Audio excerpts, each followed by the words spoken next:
Hello, hello, salut à tous, bienvenue dans cette nouvelle amas sur Solana French Community, chaîne YouTube, le rendez-vous hebdomadaire, donc bienvenue à tous. Ce soir, on reçoit encore du lourd avec un gros projet sur Solana, donc le projet PARCL. Je vous rappelle comme d'habitude qu'on n'est pas là pour vous conseiller d'investir dans ce projet ou pas, on est là pour vous essayer de vous présenter un petit peu ce que fait donc le projet. On a la chance d'avoir Callan et Jeffrey ce soir. Vous retrouverez en description le lien du Twitter et du site internet de PARCL. Donc faites bien attention à ne pas taper dans Google et à utiliser les vrais liens officiels pour éviter les scams, comme d'habitude, mais vous commencez à avoir l'habitude. Donc voilà, vous retrouvez tout ça en description. Lama sera amené ce soir. Vous en avez aussi l'habitude par Émeric. Salut Émeric, comment tu vas? Salut, très bien. Bonsoir à tous. Et bien sûr, on remercie, thank you very much, Callan and Jeffrey. Welcome, Callan. How are you? Very good. Thank you. Hi, everybody. Bonjour. That's the extent of the French I'm probably going to speak on this call. Yeah, my name is Kellen. And a preface here too, I'm going to butcher this because it's my own last name, but Grenier is the French pronunciation.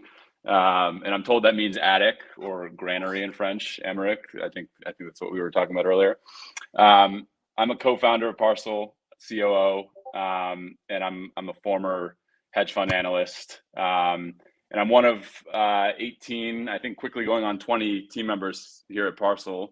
And PARCL is a synthetic real estate protocol. Basically, what we're creating is a way for our users to trade the price return of neighborhoods around the world, long or short. And we're doing that by creating a custom price index, the PARCL price index, and also creating smart contracts to feed that data into, and an AMM on which those will trade. So that's the quick introduction. But we're entering our testnet tomorrow, so mark your calendars for tomorrow morning at 10 a.m. Eastern Time. Great, thanks for the introductions, Kellen. Je vais te laisser, avant de te laisser traduire, Émeric, je vais rappeler à tout le monde le format. Le format, évidemment, vous avez l'habitude, donc question-réponse avec Émeric qui va traduire ces questions à lui qu'il a préparées. Puis ensuite, évidemment, on ouvrira, comme d'habitude, aux commentaires et puis on affichera les commentaires à l'écran pour que vous puissiez participer et poser toutes vos questions, d'accord, tous les points que vous souhaitez éclaircir sur le projet. Et puis je rappelle qu'il y a 2 whitelists pour le NFT à gagner pour les meilleures questions. Donc voilà pour ce soir. Et puis maintenant, Émeric, je te laisse traduire la quick introduction, mais qui n'était pas si quick. Donc oui, absolument. Bonne chance et bon courage pour traduire tout ça. Exactement. On a la chance de recevoir ce soir Kellan et Jeffrey de PARCL, qui effectivement je pense, va être un très gros projet sur Solana. Donc on a la chance de les recevoir ce soir. Donc en fait, ce qu'a expliqué Kellan, donc son nom c'est Kellan Grenier. Il est américain, bien que le nom sonne assez français. Donc, il est cofondateur de PARCL. Il est anciennement analyste dans un fonds spéculatif aux États-Unis, dans la finance traditionnelle. Il est en charge du développement. Il fait partie des 17 personnes qui composent l'équipe de PARCL. Ils vont bientôt être 20. Maintenant, qu'est-ce que PARCL? En fait, c'est un protocole immobilier synthétique, c'est-à-dire qu'il permettent d'échanger de la valeur de quartiers dans le monde entier et de pouvoir s'exposer à être positionné à la hausse ou à la baisse sur cet actif synthétique. Ils font en créant des prix personnalisés qu'ils appellent l'indice de prix PARCL.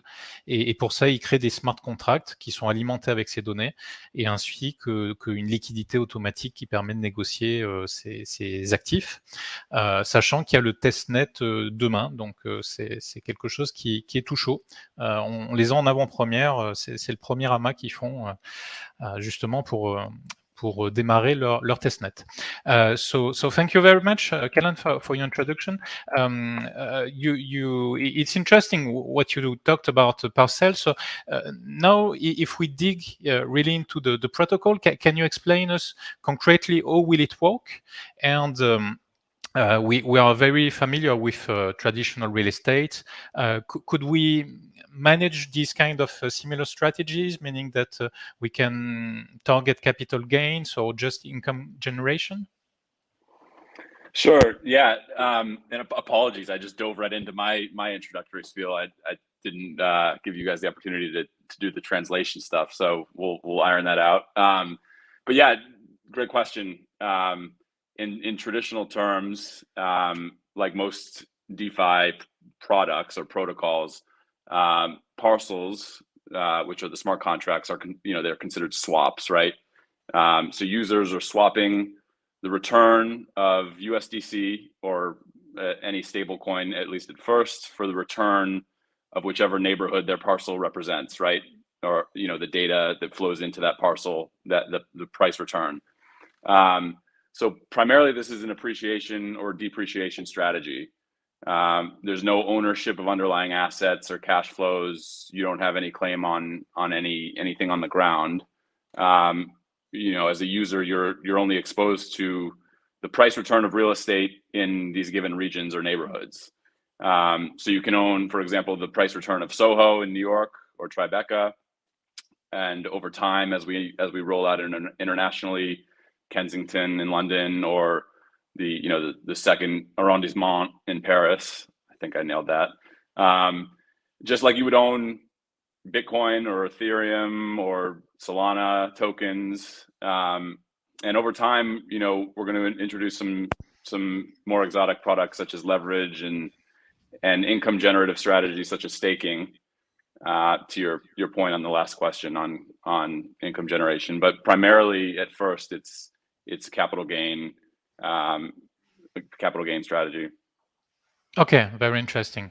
Donc en fait, ma question, c'était de comprendre concrètement comment le protocole fonctionne et est-ce qu'on peut, comme dans le marché traditionnel de l'immobilier, viser l'appréciation du capital, mais aussi la génération de revenus. Donc en fait, ce qu'il faut comprendre, c'est que comme dans la finance traditionnelle, là on est dans la DeFi, donc on peut échanger, on peut vraiment échanger de la valeur. Donc concrètement, on va acheter avec du stablecoin, on va acheter une parcelle qui représentera l'évolution des prix d'un quartier, d'un arrondissement, d'une zone précise. Donc il s'agit vraiment de viser l'appréciation de la valeur ou la baisse de la valeur de cet arrondissement, enfin cette localisation, sachant il n'y a pas de propriété des actifs sous-jacents, on est vraiment sur un actif financier pur, la flux de trésorerie, donc on achète, on vise une appréciation et on peut revendre. Donc on est exposé qu'à ces mouvements financiers dans des régions ou dans des quartiers donnés. Donc il donne l'exemple de Soho ou de Tribeca à New York, mais on pourrait également envisager d'acheter une parcelle de Kensington à Londres ou le 2e arrondissement à Paris, de la même manière qu'on détient du Bitcoin, de l'Ethereum, du Solana, sachant que ça c'est la première stratégie, et après au fil du temps ils vont introduire des stratégies un peu plus exotiques avec des effets de levier ou également du stacking qui là permettra de générer du revenu pur et dur. So it's very clear. Now you talked about different locations. Do you know already the countries and cities that you plan to cover? And will Paris be in the list? Sure. Yeah. No. Great question. We're launching our parcel markets, our marketplaces, in several popular and populous U.S. cities or metro regions, right? So New York, Miami, Phoenix, LA, and Seattle. And the reason behind that is we're US based and team, and we the data infrastructure in the US we have a pretty good grip on. That's how we spun up all of our data back end basically around the US infrastructure. But pretty quickly thereafter, or after launch, after mainnet, we were planning to introduce the remaining, let's call it 32 NFL cities or football cities, right? Which we think is a good proxy for population in the US. And then to your question, shortly after that, we're planning to launch internationally. And Paris is very high on our list. Paris has high quality, reliable, and high frequency real estate data. And the arrondissements are really natural and well-defined geo boundaries for our neighborhood framework. So, Paris is just a super logical international, region, city, or metro to launch our international capabilities from pretty early on. Ok, sounds cool. Donc en fait, ma question, c'était de comprendre dans quelles seront les différentes villes qui visent les différents pays, les différentes villes, et est-ce que Paris, comme ville française évidemment, sera dans la liste. Donc en fait, ce qu'il dit, c'est que dans un premier temps, ils vont se concentrer sur les villes et les régions métropolitaines les plus connues et les plus peuplées aux États-Unis. Donc ça sera New York, Miami, Phoenix, Los Angeles, Seattle. Et ça pour une raison assez simple, c'est que eux sont basés aux États-Unis, ils ont l'infrastructure, ils ont les données, donc c'est quand même quelque chose de plus simple.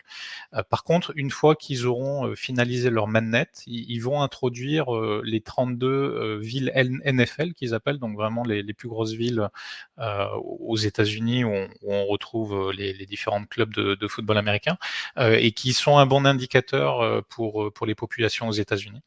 Et après, ils se lanceront à l'international, et Paris est clairement dans la top list, parce qu'en fait, ce qu'ils aiment bien, c'est qu'il y a des données immobilières de qualité qui sont fiables, à haute fréquence, et en plus, on a une décomposition par arrondissement, et donc ça, c'est quand même assez simple de définir une zone géographique. Coming back to your protocol, actually we know that the US authorities, the SEC in particular, has some concern and is on focus on synthetic assets. So how do you plan about this regulatory risk on your projects inside of the US, but also potentially outside of the US? And how do you intend to manage it?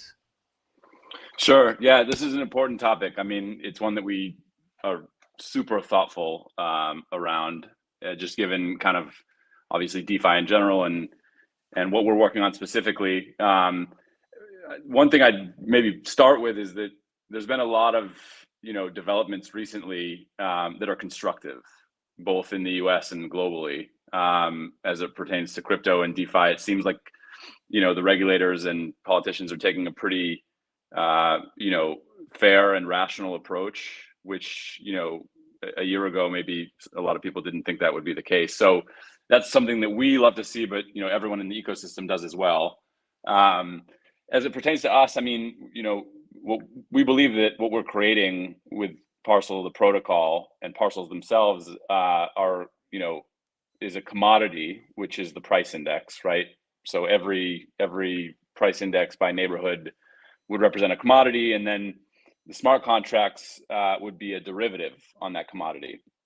So, under existing U.S. regulations and jurisdictions that are like the U.S., we would anticipate that these characteristics would mean that we would not be considered a security, or that parcels would not be considered a security. And in the U.S., it's the CFTC, for those not familiar, the Commodities and Futures Trading Commission, who regulates products with those characteristics. So that's where our head is at. But I think that a couple of things around on that front is like most of the existing regulatory framework around futures and derivatives and even securities is a bit dated. That's maybe putting it nicely. A lot of rules and regulations that were drafted 50, 60, 70 or more years ago in a very different environment. Obviously the internet didn't exist, and I don't think I'm breaking any news. I think a lot of our peers would agree with us, but that needs to be updated. And it seems like, especially recently, that regulators and government officials are indicating that that's what they're going to do, which is great. But for us, it's the existing framework just isn't compatible with what we're working on in innovation in general. So what we've done is we've evaluated several offshore jurisdictions with more modern and well-defined regulatory frameworks for Web3 and DeFi more broadly. under which we could operate and be completely compliant. And we've narrowed down a short list. A lot of them, I think, are pretty popular with Web3 and DeFi protocols, and we're working on receiving the required approvals. And then once we get those, we won't launch mainnet without them. And once we have them, we're going to comply with all applicable regulations anywhere in the world from day one. So that's the plan. And we want to err on the side of caution. Yes, yeah, fully understandable. En fait, ma question, c'était de comprendre le risque juridique, parce que ce qu'il faut bien voir, c'est que les actifs synthétiques ont été un petit peu visés par le régulateur américain, en particulier l'agence la SEC, qui en fait s'occupe de tous les actifs financiers. Et donc, comment est-ce que eux vont gérer ce risque, notamment en étant basés aux États-Unis? Donc, ce qu'il explique, c'est que déjà, les États-Unis ont une vision beaucoup plus constructive de la part des crypto-actifs qu'il y a quelque temps. Donc ça, c'est quand même très rassurant. Et on voit une approche très, très juste et très rationnelle de la chose par les autorités. Après, ils abordent l'aspect réglementaire avec beaucoup de diligence et de précaution. Donc, ce qu'il explique, c'est que dans un premier temps, ils créent cet indice de prix et il y a un dérivé. Et en fait, eux considèrent que ce qu'ils font, ça doit s'assimiler à une matière première. En fait, ce dérivé de prix, c'est une matière première qui va dans les smart contracts. Mais par rapport à la réglementation américaine, du coup, ces produits ont des caractéristiques qui ne sont pas considérées comme des valeurs mobilières et donc qui sortent de cette réglementation qui est la plus visée, la plus stricte de la SEC. Donc, du coup, c'est des produits qui seraient, comme je disais, assimilés à des matières premières et qui sont dans une réglementation beaucoup plus souple. Après, pour autant, on est dans une réglementation qui est assez archaïque, ce qu'il explique, puisque ça a été rédigé il y a plus de 70 ans sur certains articles. Donc, ça doit se mettre au goût du jour. Et parfois, ça n'est pas totalement compatible avec l'innovation qui en découle. Donc, ce qu'ils ont fait, c'est qu'ils ont évalué plusieurs juridictions offshore avec des cadres réglementaires modernes qui permettent de bien définir le contexte de Web3 et de la DeFi, dans lesquels ils pourraient opérer et être totalement conformes et en conformité dans les différents pays. Donc aujourd'hui, ils ont réduit leur liste à quelques noms de pays, quelques juridictions avec lesquelles ils pourraient travailler dès le lancement du mainnet et être en totale conformité avec les différentes autorités dans les différents pays qu'ils aborderaient. Let me share the screen. Actually, you recently communicated about this NFT collection, the Owners Association NFT collection. Can you give us more color about this NFT collection and what will be the utility for the NFT? Yeah, absolutely. We're super excited about the NFT, the Homeowners Association. We're abbreviating it the HOA.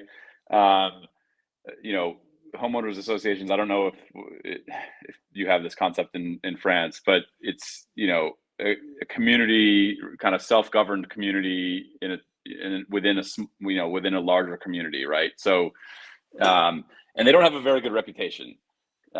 People don't like being told what to do, and typically homeowners associations tell you what to do. So what we're saying is we're building the friendliest, most rewarding homeowners association to ever exist. And each NFT, each homeowners association NFT is inspired by architecture in one of our 4 primary launch cities, New York, Miami, Phoenix, and Los Angeles. And they're really cool. I mean, you can see it right there scrolling across. They're the artists we worked with, and everyone kind of involved in this project did a sensational job, knock on wood, because we still have to mint them. But so in terms of the utility, we're basically framing it, eligible NFT holders will receive very generous benefits on the PARCL protocol. So it's protocol based utility, and that includes early access to trading, liquidity pools, staking rewards, and even future airdrops. And we're really excited about this utility-wise. You know, we're using these NFTs as kind of keys into our protocol, and we can get really creative in how we reward our community and our true believers. That's one of the coolest parts of NFTs in general, and we think that, you know, some people or many people will find a ton of value in these NFTs over time, and I'll just leave it there. But as a DeFi protocol, you know, this is a perfect mechanism to kind of reward our community, and we're excited to push the limits on how NFTs can power protocol activity and reward engagement, and yeah. Yeah, cool, and design is really great. Legendary will be tough to get otherwise, huh? And the 0.1% is not easy to reach. Oh yeah, yeah. That's going to be a tight knit group. Absolutely. Donc en fait, ma question, c'était de comprendre, ils vont lancer cette collection NFT qui s'appelle PARCL Homeowners Association, et donc comprendre l'utilité de la collection et pourquoi ils en sont venus à cette idée. Donc en fait, aux États-Unis, il y a des communautés qui s'organisent automatiquement à l'intérieur d'une plus grosse communauté qui s'appelle donc des associations de détenteurs de biens immobiliers, et donc mais qui n'ont pas une très bonne réputation aux États-Unis. Donc en fait, ils ont voulu créer la collection qui aurait le plus d'enthousiasme et qui aurait le plus d'utilité pour s'affranchir de cette vision un petit peu négative de ce qui est aux États-Unis. Donc ils sont très enthousiastes du coup de pouvoir lancer cette collection. Donc en fait, chaque NFT s'inspire de l'architecture des 4 plus grandes villes américaines au lancement de leur projet, que vous pouvez voir à l'écran. Donc en fait, il y a New York, il y a Miami, il y a Phoenix et Los Angeles, avec un design à chaque fois qui s'apparente bien à ce qu'on pourrait y retrouver. Donc concernant l'utilité, en fait, les détenteurs de NFT vont être éligibles à des avantages du protocole, des avantages généreux. Donc il y aura un accès anticipé au trading sur la plateforme, l'accès anticipé au pool de liquidité, il y aura des récompenses en termes de stacking et même le fait d'être éligible à des futurs airdrops.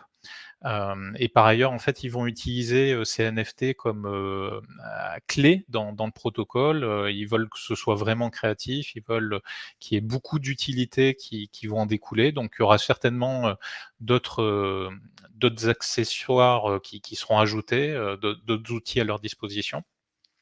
Et ils veulent vraiment récompenser l'engagement de la communauté au travers de cet NFT.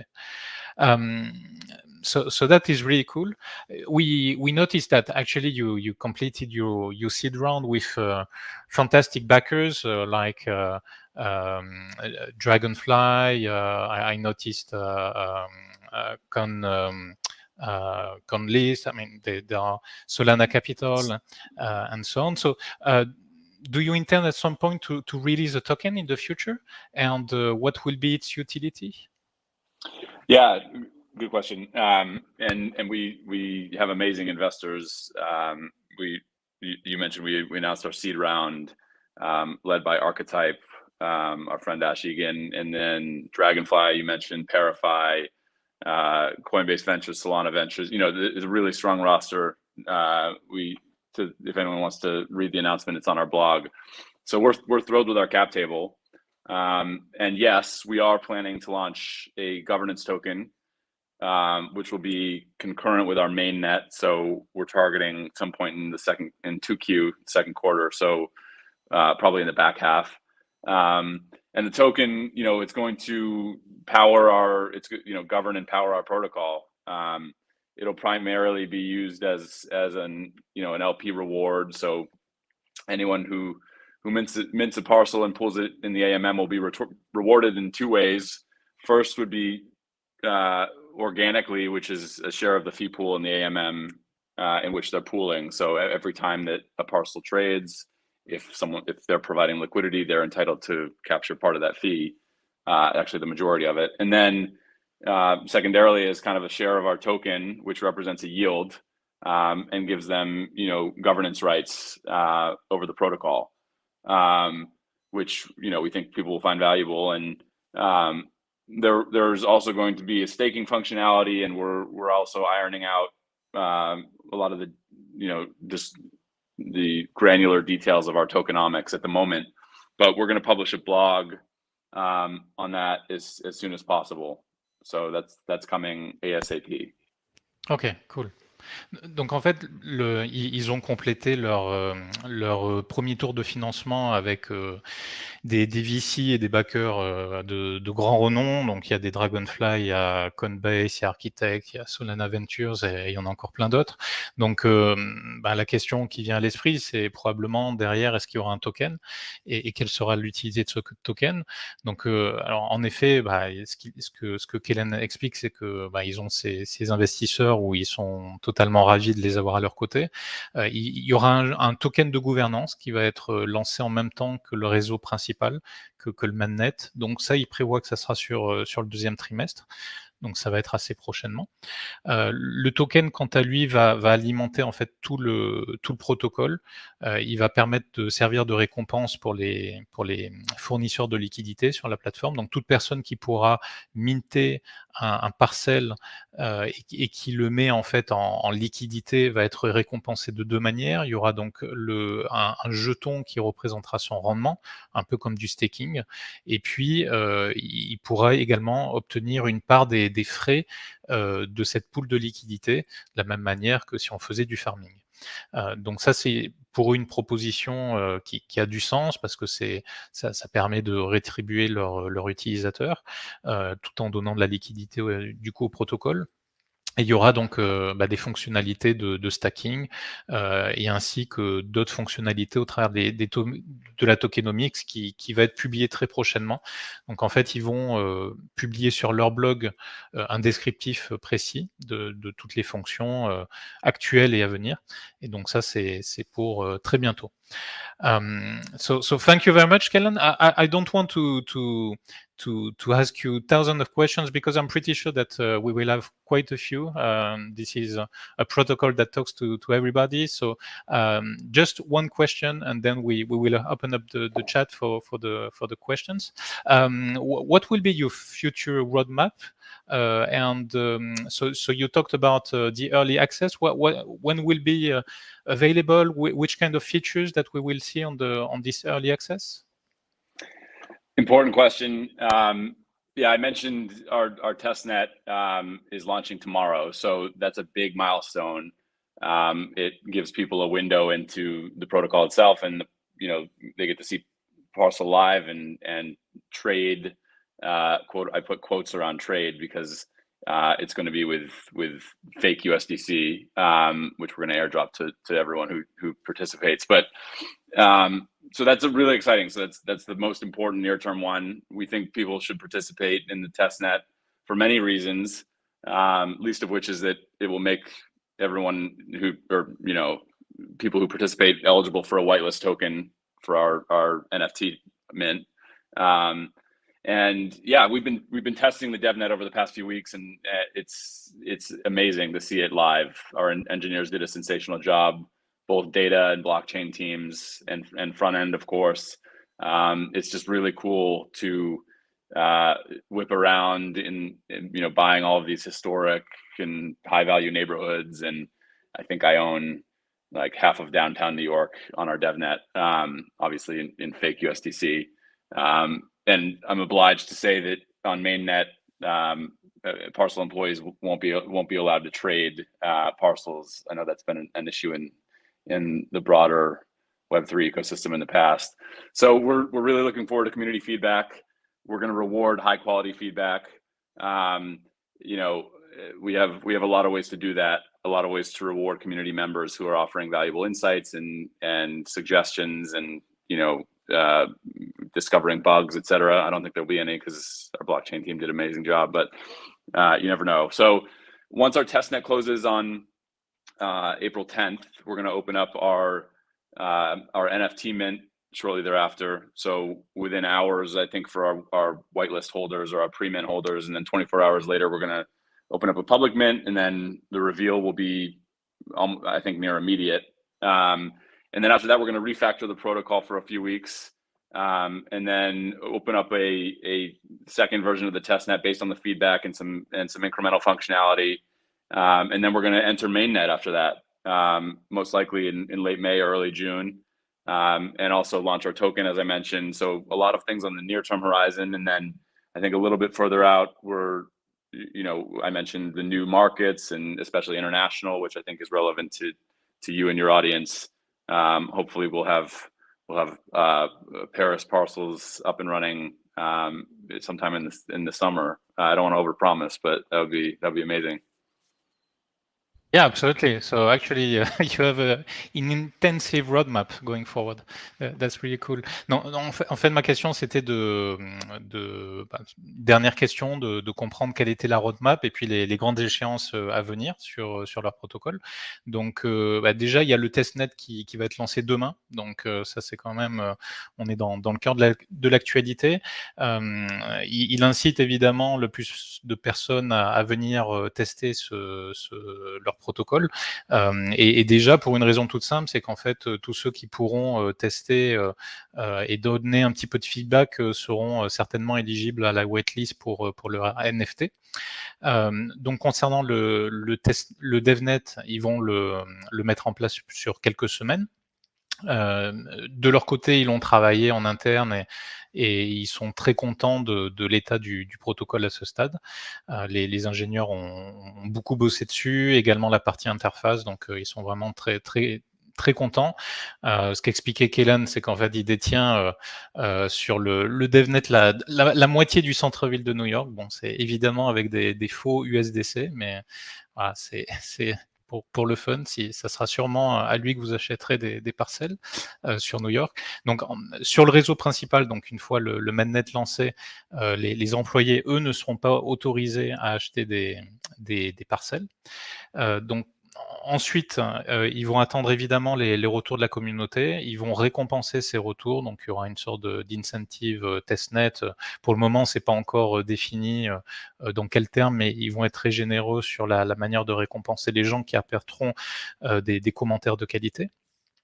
Et puis, ils fermeront à ce moment-là le testnet, ça sera le 10 avril, et le mint de leur NFT aura lieu aux détenteurs de la whitelist. Et puis le 11 avril, ça sera un mint public, donc les choses s'enchaînent assez rapidement. À partir de là, ils vont ensuite travailler leur protocole avec tous les retours qu'ils ont pour finaliser le mainnet. Le mainnet qui sera fin mai, début juin, et il y aura l'IDO qui sera du coup à la même période.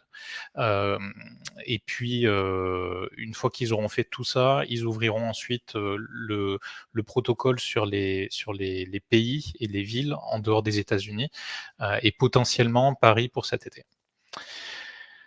Bon, je pense qu'on a fait bien le tour de notre côté. On va prendre les questions désormais. Je pense qu'il doit y avoir C'est parti. Il y a pas mal de questions qui sont arrivées. C'est parti. Je te laisse lire, Émeric, celle qui s'affiche. Ouais, alors attends, Ouais, on coupe l'écran. Ouais, voilà. Allez. Okay, so let's take the question now. So first question, does the rent services plan and how could it work, like share percentage between the two users? Interesting question. Yeah, that's not in the V1, or maybe not in the V2 either. But I think that this is the kind of feedback that we will find valuable in the testnet period. Whether it's new functionality or any sort of improvement or a way that we could be doing something better. It's on the data side, we're ingesting data that obviously is capturing rents and newly listed rental buildings and what people are paying in rent, and we're optimizing ways to have that help our predicting our prediction engine for the pricing index. But in terms of creating a new functionality, I think that's further down on the roadmap. Okay. Donc en fait, ce qu'explique Kellan, c'est que c'est une très bonne question. C'est pas aujourd'hui à l'ordre du jour. Par contre, c'est un point qui est très valable en termes de feedback pour prendre des nouvelles fonctionnalités possibles. Donc pour le moment, c'est pas dans l'immédiat, mais ça sera une possibilité en fonction des différents retours qu'ils obtiendront de leur côté.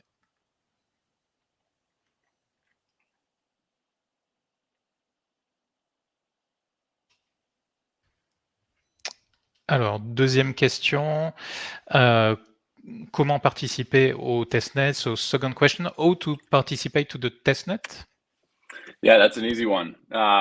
Just basically go over to our blog or join our Discord or follow us on Twitter, PARCL. And we're going to have all of those details. Will be right there front and center. We'll make announcements on all channels ahead of the testnet. And tomorrow at 10 a.m., we're going to have a very clear and coherent explainer on how to use the testnet environment. You know, how do you log in? How do you fund your Solana wallet? How do you make a trade? How do you navigate through the explore page and find different parcels? And then we're gonna, like I mentioned, or I may not have mentioned, but we're also planning to have a Twitter space tomorrow for the entire community to ask those type of questions and give us feedback on what they've observed in the testnet so far. So just pay attention to all of our channels, our Discord. I think a lot of people in this community are already aware of it, and our Twitter account. That's where all of this communication will be coming from over the next, let's call it 12, 18 hours. Okay, and the testnet will be live at 10 a.m. Eastern time, or is that? Correct, yeah. Correct. So Okay. 3 or 4 p.m. your time, I believe. Yeah, exactly. Voilà, pour la question de Julien, le plus simple, en fait, c'est d'aller sur Twitter, de suivre leur Twitter, de suivre leur Discord, leur Telegram. Tout se passe là-dessus, donc ils vont tout annoncer. Il y aura un Twitter Space qui aura lieu demain, où ils vont expliquer tout le fonctionnement. Donc, comment est-ce qu'on peut se loguer, comment naviguer dans les différentes parcelles, comment fonctionne le protocole concrètement. Donc ça sera sur leur Twitter Space. Et le testnet va lui être lancé précisément à 16h pour nous, demain. Ok. Allez, Florian. Okay, so other question. Does the value of a parcel place could rise or not with the real estate indicator? Yeah, I think that's a data question. Like the data mechanics. Basically, it will represent, the smart contract itself will be tied to this data, this parcel price index, right? So each neighborhood will have a parcel price index. It will be at least at first in the US, the price per square foot. And we're deriving that value through a wide variety of sources, primarily historical transaction data, so historical sales, whether it's single family homes, condo building, condo units, townhouses, etc., depending on what's popular in each region. And then that flows into our AI engine, and eventually it makes its way into an oracle, which establishes validity and secures the price, and then it'll flow into the smart contract where it can be minted by a liquidity provider. So that's the flow. And so yeah, the on the ground, what's happening on the ground or in the real estate market in real time, or as close to real time as possible, is what influences the price. That flows through the smart contract, and then in the AMM, it can move a little bit around that reference price based on supply and demand. But at the end of the day, the price that's coming through our price index and through the oracle and into the smart contract is what will drive long-term returns. Ok, very clear.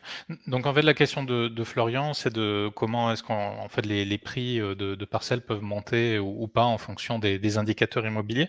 Donc comprendre vraiment le lien entre les deux. Donc il y a bien un smart contract qui représente l'indice parcelle. Et cet indice, lui, est relatif à un quartier, à un espace donné. Où en fait sur cet espace tout le monde aura le même prix de référence. Donc ce prix, lui en fait est calculé sur les échanges, sur les vrais les vraies ventes, les vraies transactions immobilières, et qui inclut la représentation au plus juste de l'endroit. Donc ça peut être des appartements, enfin une composante appartement, une composante maison, enfin quelque chose qui soit le plus fidèle sur chaque région. Et donc, en fait, toutes ces données vont être alimentées dans de l'intelligence artificielle et dans un oracle de prix qui va pouvoir, lui, être contenu dans un smart contract. Donc, en fait, le fonctionnement, c'est vraiment les prix du marché réel sont amenés dans ce smart contract, sont amenés dans cet indice.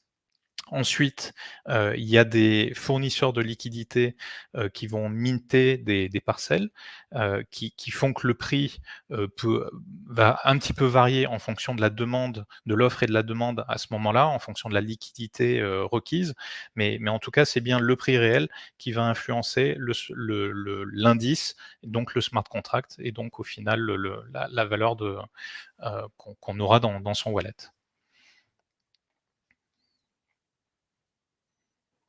Ok, on avait une question en plusieurs parties. Émeric, question de membre du Oui, SFC. absolument. Je te laisse lire la première partie.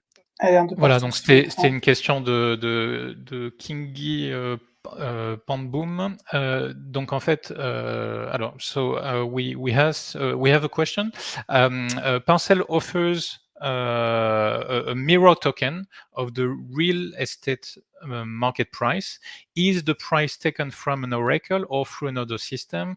Can it be influenced up and down by investor surplus or minus liquidity? In a way that you reply it quite clearly on the question before. I don't know if you have something to add, or otherwise we can just pass to the next question. No, it's a good. It brings up a couple like nuanced points. So we just want to be clear. The governance token is separate from the parcels themselves. So we call the parcels smart contracts rather than tokens, just to kind of delineate that.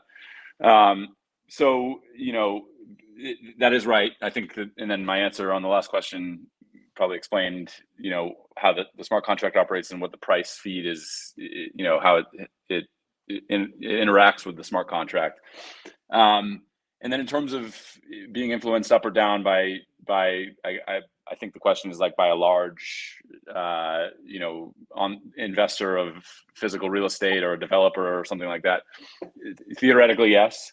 The kind of beauty of this application is that real estate is very slow moving. It is very capital intensive. It would require a pretty significant or a number of transactions that in aggregate value are pretty significant to create a meaningful move in the price index. And we're also thinking very carefully about building in kind of like our own monitoring systems to make sure that those kind of trades are flagged and invalidated, right? So if someone were trying to manipulate the system, we're thinking through the systems that we could have in place to prevent that. So I think that when you're talking about large, these neighborhoods that we're launching in particular, Tribeca, Soho, like there's a lot of dollar volume occurring in those neighborhoods in any given month, week, day, even. So it takes a long time for those transactions to occur, and in that period of time, the parcel market would probably pick up on the fact that the transaction is about to happen, and slowly the market will recognize it. And we just think that there's a good natural buffer, and then we're also thinking through how we can incorporate our own market integrity systems to make sure that there's no manipulation or large investors that are overly impacting what's happening in the market. Yes, it's very fair. Donc en fait, la question de c'était de savoir sur ce que le prix qu'on voit sur PARCL, est-ce qu'il reflète la réalité du marché immobilier? Est-ce qu'il vient d'un oracle ou d'un autre système de prix? Et est-ce qu'il peut être influencé par sur le marché réel? Est-ce que ça pourrait avoir une sorte de manipulation sur le marché réel pour pouvoir profiter au travers de cet actif? Donc, en fait, ce qu'il faut bien comprendre, c'est que c'est vraiment les prix qui alimentent l'indice, les prix sur le terrain. Et quand même, l'avantage du marché immobilier classique, c'est que on est quand même sur un marché très intensif en termes de capital, qui évolue relativement peu en prix tous les jours. On n'a pas des mouvements massifs. Donc ça permet quand même d'éviter des manipulations.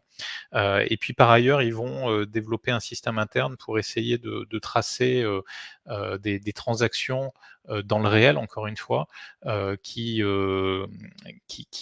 seraient pas de la manipulation de prix. Donc ils vont avoir une couche supplémentaire de vérification de leur côté. Ok. Deuxième partie de ta question de Kingi Pandoum. Hop.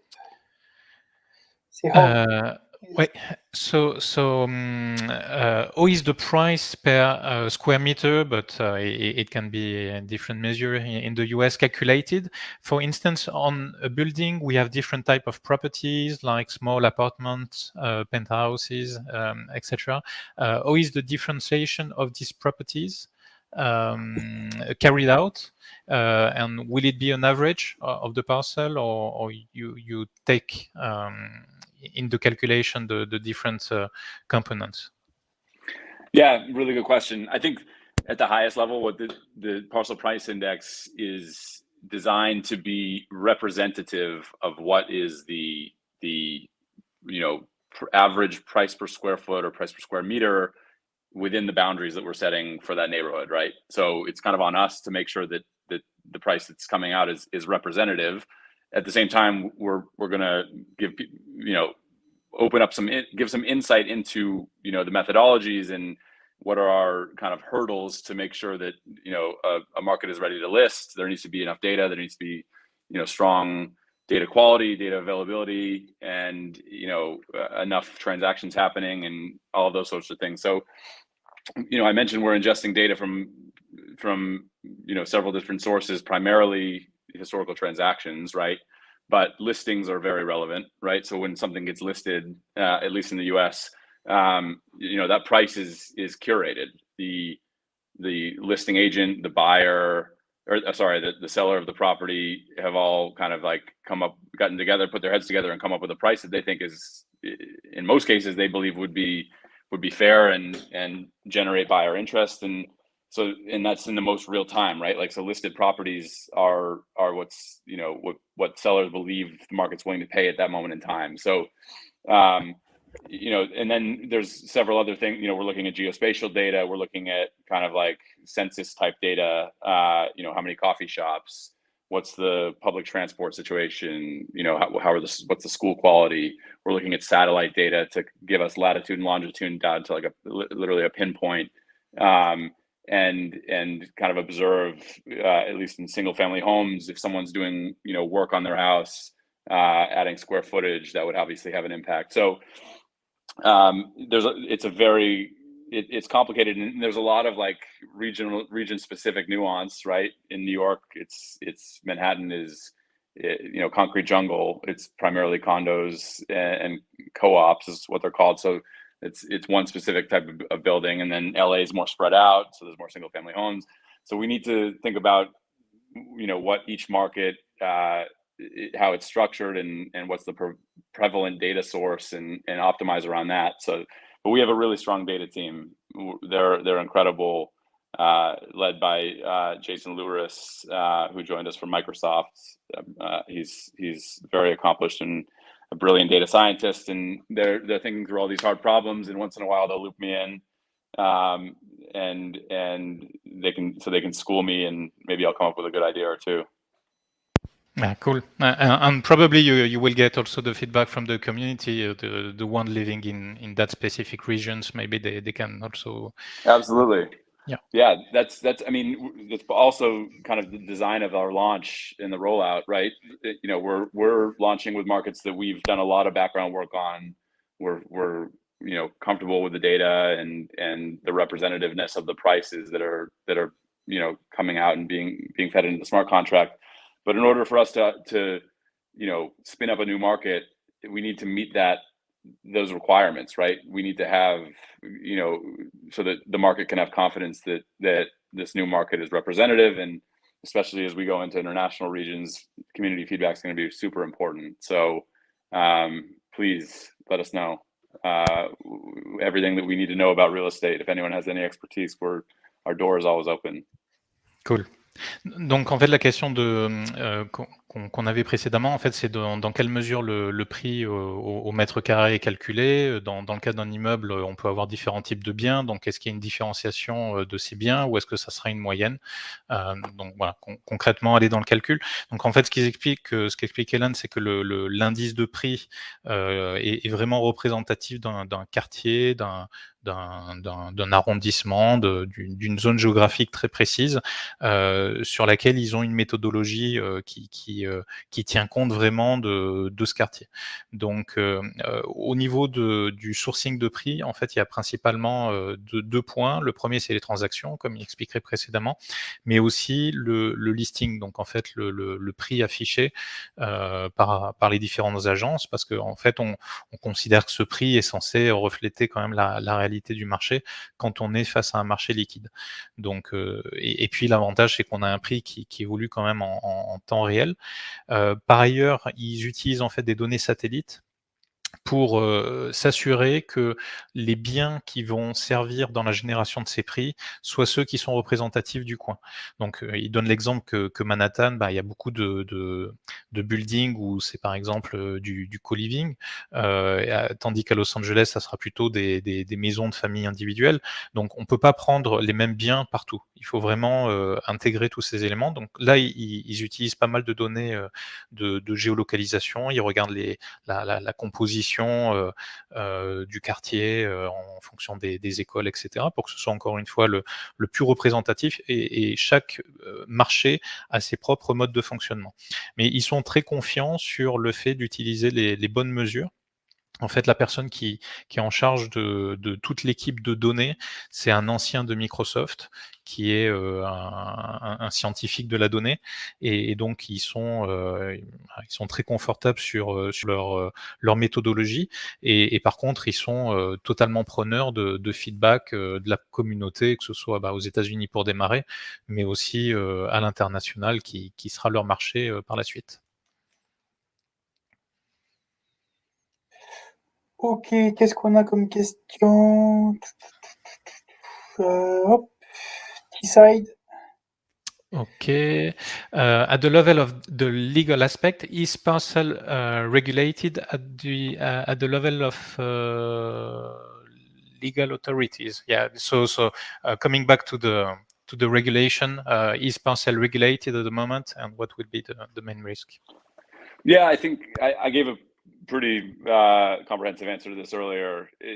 We are approaching this very carefully, diligently. We're evaluating everything that we think we need to. We're getting really good advice, really good legal counsel. And so at the moment, we're not under any regulatory framework. We're not active, right? We haven't launched. We're entering a test net, which is a non-cash environment. There's no transfer of value. It's just a testing environment, primarily for development purposes. And then over the next couple months, we're going to iterate on that, or next month or two, we're going to iterate on that, and then eventually we'll go into mainnet. When we go into mainnet, we will be fully compliant. So everything that we need to do to be compliant and operate under the existing regulatory frameworks, wherever it might be, we will do that. So I'd say stay tuned for even more specific details, but that's the extent of what I can share at the moment. Ok. Non, en fait, concernant la question sur la partie réglementaire, il avait répondu quand même en bonne partie. Donc aujourd'hui, ils ont des conseils juridiques, ils appliquent ce qu'on leur conseille. Donc de toute façon, on est sur le testnet. Mais au moment du mainnet, ils vont être totalement alignés avec la réglementation. Donc ça, ils vont être très, très carrés là-dessus. Et la partie réglementaire, évidemment, quelque chose d'important. I've got a question for you, Kellen, because actually you have a background of hedge fund trader at some point, so you know the fact being long but also short on an asset. So let's suppose that I'm owning a flat in Paris, which is my residential address, and I'm afraid about a price drop in the future about this flat. Will it be possible to hedge my real estate by shorting a PARCL synthetic assets on Paris?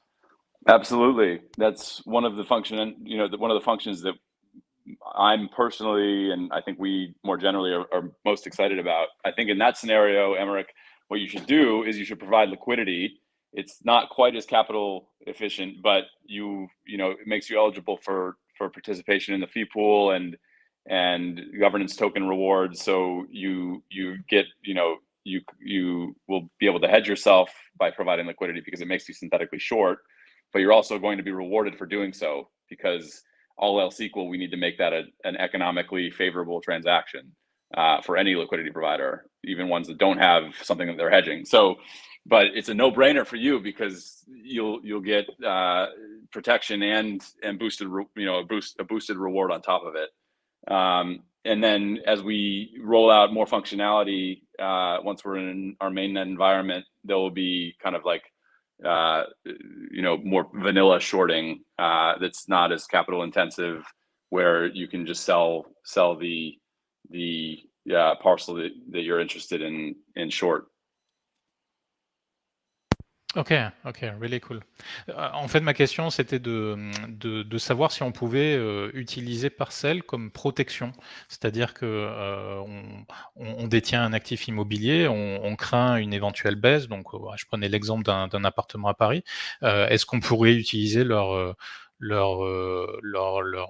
protocole pour se protéger en fait de la baisse de mon actif réel? Et ça, c'est effectivement une possibilité. C'est d'ailleurs quelque chose sur lesquels ils sont très enthousiastes.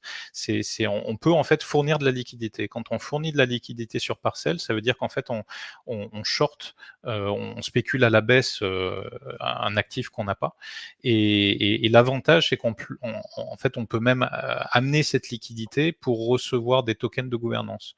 Donc on peut se protéger de cette manière sur son actif réel, tout en ayant en plus du rendement qui sera payé par le protocole. Et après, par la suite, il y aura des fonctionnalités supplémentaires qui ne sont pas encore mises en place, mais par la suite, on pourra carrément spéculer avec des instruments un peu dérivés comme on peut shorter aujourd'hui du Bitcoin ou du Solana, avec des effets de levier. Donc, ça sera encore moins intensif en capital. Allez, on arrive à l'heure pour cette main. On va prendre une dernière question de Kaiser. Yes. Poser question pour les petits budgets. Yes. So last question: will the parcel be in the city center or the sub-AO? And how we, as a small investor, will become owners with our small budget? Yeah, great question.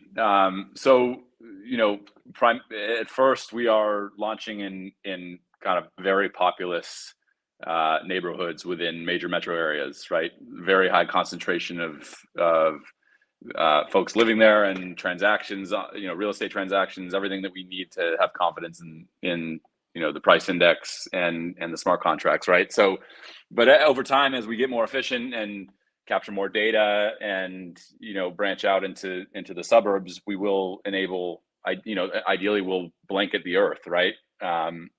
It's just a matter of how long it takes. And then in terms of budget, you can, you'll see tomorrow, but you can trade as small or as large as you want.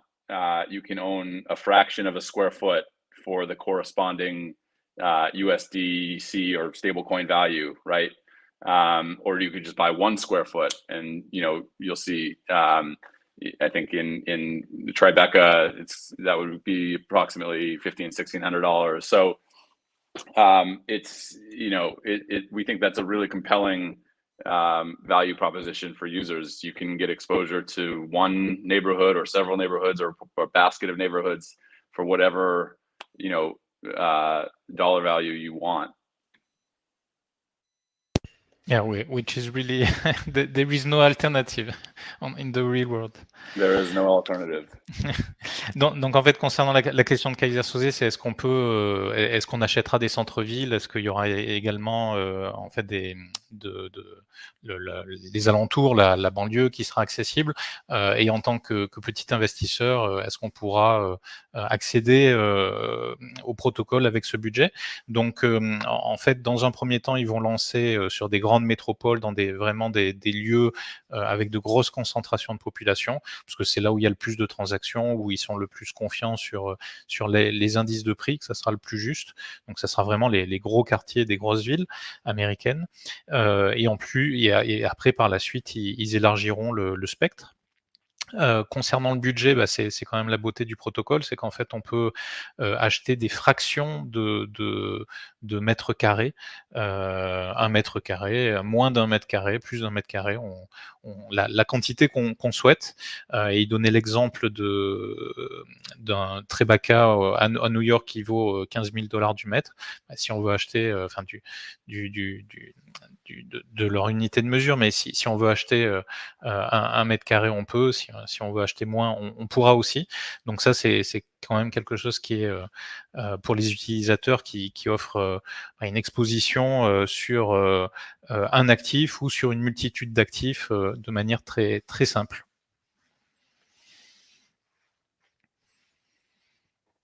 Ok, bon, on a fait le tour. On a fait le tour. Cet amas, une belle heure assez riche en informations. Merci beaucoup, Emeric. Thank you very much, Kelan, pour être passé nous voir ce soir. Merci à tous pour vos questions. On va peut-être laisser choisir Kelan les 2 heureux vainqueurs de la whitelist. Oui, absolument. So thank you very much, Kellan, once again. Would you please pick up what you consider the best 2 questions? Is that okay? Do you remind all the questions, or we can do later on? Emeric, you and I can connect. I think I remember them. I just need to read through them because I'm on 2 different screens here. But we'll absolutely do that after the call. Sure, absolutely. Donc en fait, il prendra les 2 meilleures questions après l'appel, une fois qu'il aura tout relu, les différentes questions qui auront été posées. Ok, parfait. Écoutez, merci beaucoup, messieurs, pour ce bel amas. Merci à tous d'avoir participé. I knew I'd get another French word in, so merci. Exactly. Have a good one, everybody. On se retrouve très bientôt pour de nouvelles présentations d'AMA. On va suivre l'évolution de PARCL. Je vous rappelle dans la description le lien du Twitter de PARCL ainsi que du site internet officiel pour aller faire un tour dessus. Demain, je vous rappelle leur Twitter Space demain, donc pour avoir beaucoup d'infos, notamment pour tester la démo, etc. Donc voilà, vous pourrez retrouver toutes les infos sur leur Twitter si vous voulez continuer à suivre ce projet. Merci beaucoup à tous, bonne soirée et à bientôt pour de nouvelles amas sur Solana French Community. Ciao, ciao. Ciao.